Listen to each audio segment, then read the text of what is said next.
أعوذ بالله من الشيطان الرجيم. بسم الله الرحمن الرحيم. ولقد أوحينا إلى موسى أن أسر بعبادي فاضرب لهم طريقا في البحر يبسا لا تخاف دركا ولا تخشى فأتبعهم فرعون بجنوده فغشيهم من اليم ما غشيهم وأضل فرعون قومه وما هدى يا بني إسرائيل قد أنجيناكم من عدوكم وواعدناكم جانب الطور الأيمن ونزلنا عليكم المن والسلوى كلوا من طيبات ما رزقناكم ولا تطغوا فيه فيحل عليكم غضبي ومن يحلل عليه غضبي فقد هوى وإني لغفار لمن تاب وآمن وعمل صالحا ثم اهتدى وما أعجلك عن قومك يا موسى قال هم أولئك على أثري وعجلت إليك رب لترضى قال فإنا قد فتنا قومك من بعدك وأضلهم السامري فرجع موسى إلى قومه غضبان أسفا قال يا قوم ألم يعدكم ربكم وعدا حسنا أفطال عليكم العهد أم أردتم أن يحل عليكم غضب من ربكم فأخلفتم موعدي قالوا ما أخلفنا موعدك بملكنا ولكننا حملنا أوزارا من زينة القوم فقذفناها فكذلك ألقى السامري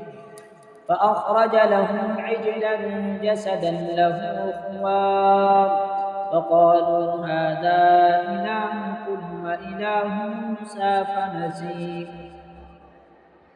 أفلا يرون ألا يرجع إليهم قولا ولا يملك لهم ضرا ولا نفعا ولقد قال لهم هارون من قبل يا قوم إنما فتنتم به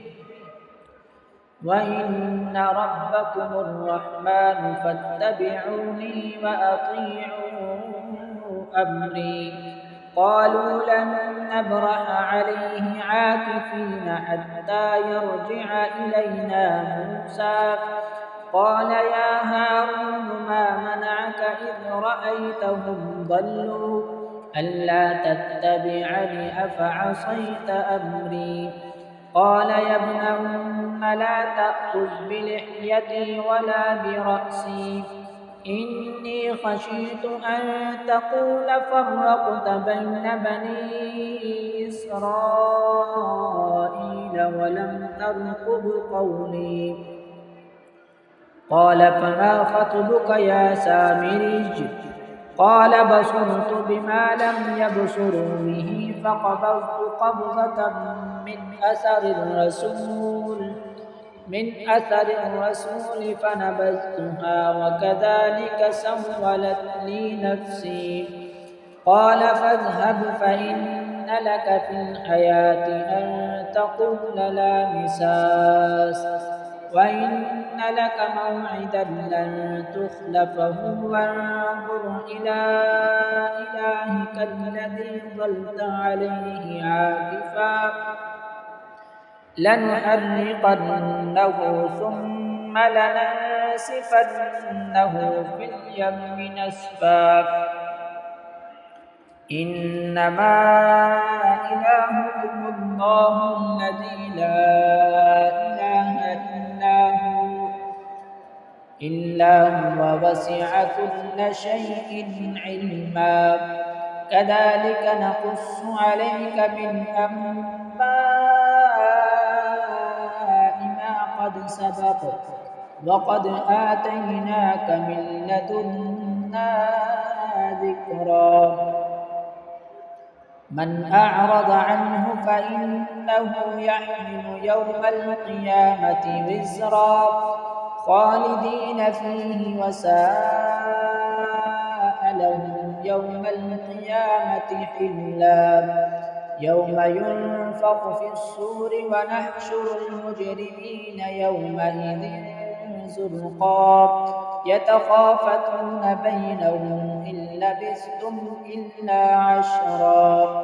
نحن أعلم بما يقولون إذ يقول أمثلهم طريقة إن لبثتم إلا يوما ويسألونك عن الجبال فقل ينسفها ربي نسفا فيذرها قاء صفصفا لا ترى فيها عوجا ولا أمتا يومئذ يتبعون الداعي لا عوج له وخشعت الأصوات للرحمن فلا تسمع إلا همسا يومئذ لا تنفع الشفاعة إلا من أذن له الرحمن ورضي له قولا يعلم ما بين أيديهم وما خلفهم ولا يحيطون به علما وعنت الوجوه للحي القيوم وقد خاب من حمل ظلما ومن يعمل من الصالحات وهو مؤمن فلا يخاف ظلما ولا هضما وكذلك أنزلناه قرآنا عربيا وصرفنا فيه من الوعيد لعلهم يتقون أو يحدث لهم ذكرا فتعالى الله الملك الحق ولا تعجل بالقرآن من قبل أن يقضى إليك وحيه وقل رب زدني علما ولقد عهدنا إلى آدم من قبل فنسي ولم نجد له عزما وإذ قلنا للملائكة اسجدوا لآدم فسجدوا إلا إبليس أبى فقلنا يا آدم إن هذا عدو لك ولزوجك فلا يخرجنكما من الجنة فتشقى إن لك ألا تجوع فيها ولا تعرى وأنك لا تظمأ فيها ولا تضحى فوسوس إليه الشيطان قال يا آدم هل أدلك على شجرة الخلد وملك لا يبلى فأكلا منها فبدت لهما سوآتهما وطفقا يخصفان عليهما من ورق الجنة وعصى آدم ربه فغوى ثم اجتباه ربه فتاب عليه وهدى قال اهبطا منها جميعا بعضكم لبعض عدو فإما يأتينكم مني هدى فمن اتبع هداي فلا يضل ولا يشقى ومن أعرض عن ذكري فإن له معيشة ضنكا ضنكا ونحشره يوم القيامة أعمى قال رب لم حشرتني أعمى وقد كنت بصيرا قال كذلك أتتك آياتنا فنسيتها وكذلك اليوم تنسى وكذلك نجزي من أسرف ولم يؤمن بآيات ربه ولعذاب الآخرة أشد وأبقى أفلم يهد لهم كم أهلكنا قبلهم من القرون يمشون في مساكنهم إن في ذلك لآيات لأولي النهى ولولا كلمة سبقت من ربك لكان لزاما وأجل مسمى فاصبر على ما يقولون وسبح بحمد ربك قبل طلوع الشمس وقبل غروبها ومن آناء الليل فسبح وأطراف النهار لعلك ترضى ولا تمدن عينيك إلى ما متعنا به أزواجا منهم زهرة الحياة الدنيا